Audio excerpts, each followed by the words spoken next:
Jack had come home with a cardboard box that was whimpering. "Jack, tell me that's a very small, very sad radio," Jana said, looking at the box with dread. "It's a puppy," Jack announced, lifting a tiny, golden brown mutt into the air. "Her name is, well, I haven't named her yet. But look at that face. Larry gave her to me. Honest Larry," Chrissy asked, rushing over to pet the dog. "The guy who sold you the car that doesn't have a reverse gear." "The very same," Jack said. "He owed me $25, and he said I could either have the money or this rare miniature golden retriever hybrid." "Jack, it's a mutt," Jana said, "and more importantly, it's a violation of paragraph 8. No pets, no children, no fun. If Roper finds out, we're on the street. But Larry said if I didn't take her, he'd have to, put her to sleep," Jack said, his voice dropping an octave in mock tragedy. Chrissy gasped, her eyes filling with tears. "Put her to sleep? Like, forever?" "That's what he said," Jack sighed. Jana looked from the dog's big, brown eyes to Chrissy's big, blue eyes. She knew she was defeated. "Fine, but she stays in the bathroom. And she has to be silent. If she barks, Jack, you're the one who has to explain to Roper why there's a miniature golden hybrid in the tub." "Deal," Jack said. But keeping a puppy a secret in a building with walls as thin as Stanley Roper's patience was a daunting task. That night, the whimpering started. "SHH, SHH, Jack whispered, sitting on the bathroom floor in his pajamas. "Look, I have a cookie. Do you want a cookie?" The puppy didn't want a cookie. She wanted her mother, or a fire hydrant, or to announce her presence to the entire Western Hemisphere. "Yip, yip, yip, Jack," Jana hissed, appearing in the doorway. "Roper is right downstairs. He has ears like a bat." "I'm trying," Jack said, trying to muffle the puppy with his bathrobe. Suddenly, a knock at the door.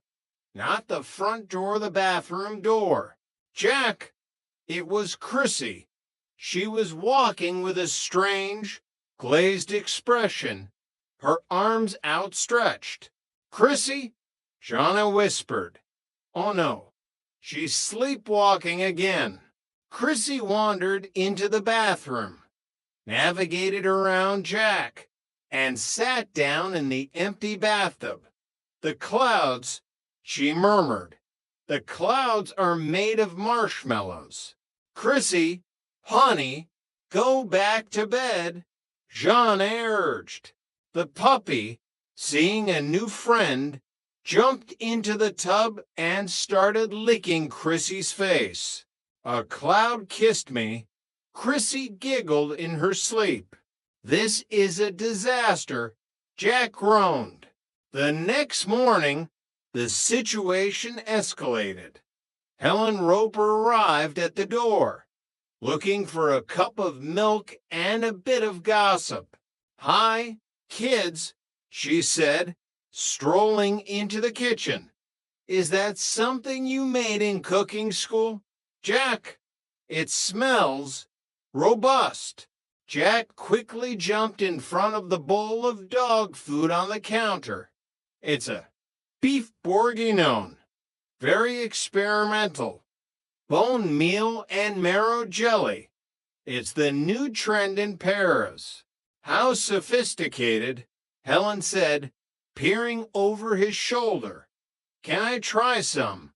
Stanley's been complaining about my stew." "No," Jack shouted. It's, it's cold, and it needs to ferment for 48 hours. You kids and your French fads, Helen chuckled. But as she turned to leave, the puppy who had escaped the bathroom ran across the living room and directly over Helen's feet. Jack and Jeanne froze. Helen stopped. She looked down at her feet, then at Jack.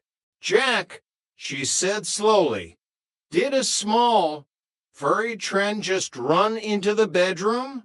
Jack scrambled for an excuse. That was Chrissy. She's wearing new slippers. Very fluffy. Very fast.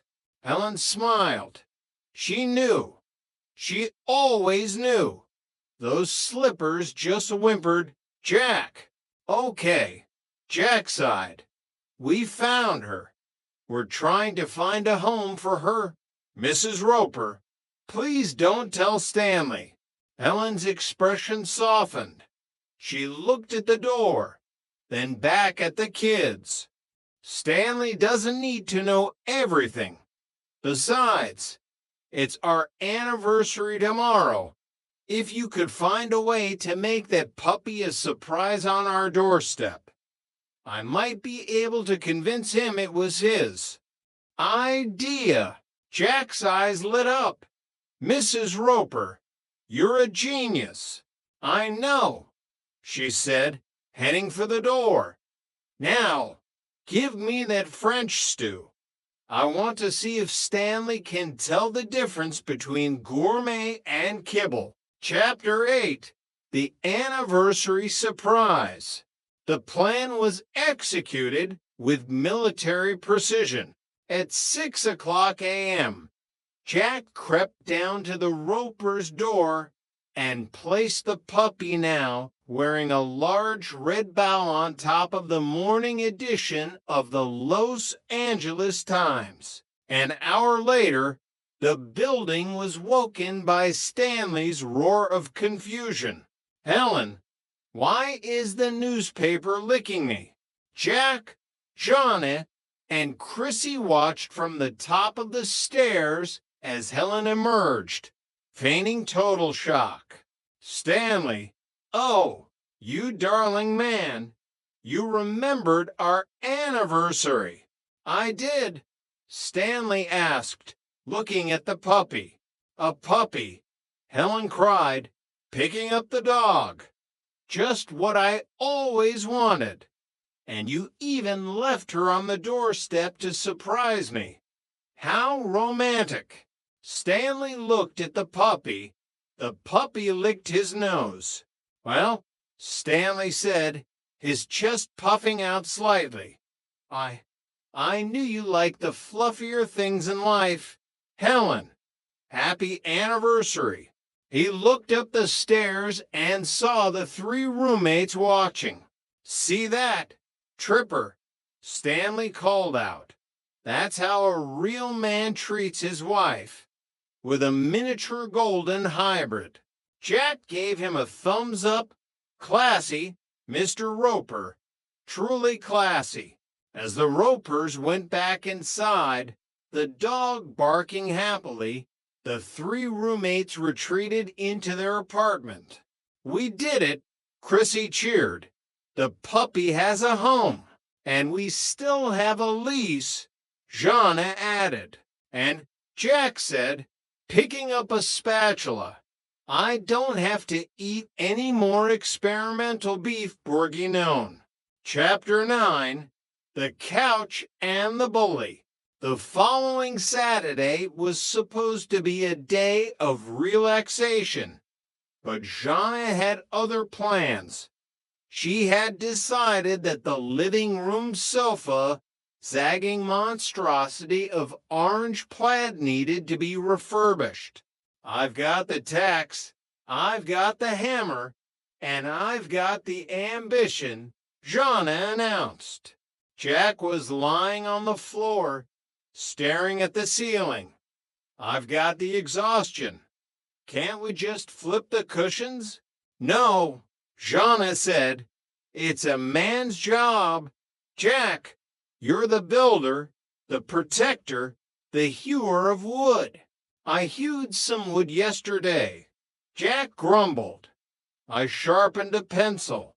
"Come on, Jack," Chrissy said. "If you help us fix the couch, we'll go to the pub tonight. My treat." Jack sat up. The pub, with the cold